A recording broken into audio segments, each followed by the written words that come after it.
We give you a thought experiment here without asking you to address the Palestine-Israel problem.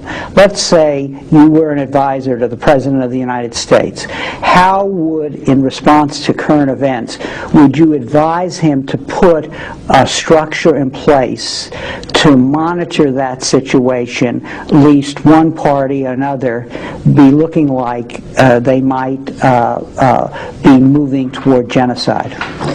Well, I don't think that in any of the cases a shortage of information is the problem. And I actually think in the Palestine-Israeli situation, there's an abundance of information, and what we don't need is some kind of early warning mechanism there. What we need is a willingness to actually put something on the line in service of helping the situation.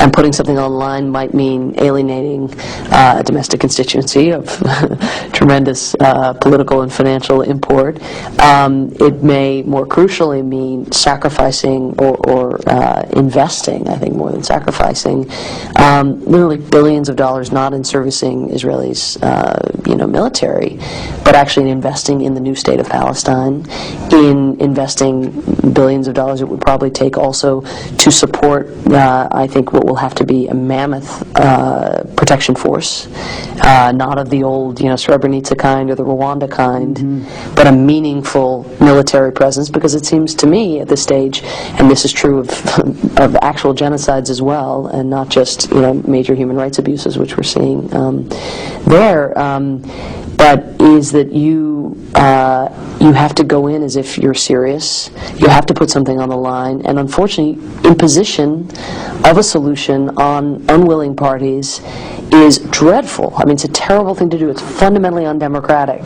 But sadly, we don't just have a democracy here either. We have a liberal democracy. There are certain sets of principles that guide, our policy, or that are meant to anyway. And there, it's essential that some set of principles becomes the benchmark, rather than a deference to people who are fundamentally politically destined to destroy the lives of their own people. And by that I mean what Tom Friedman has called Sharafat.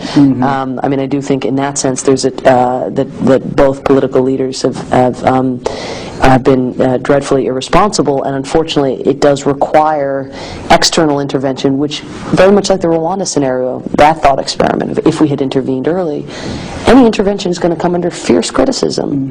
But we have to think about lesser evils, especially when the human stakes are just becoming ever more pronounced.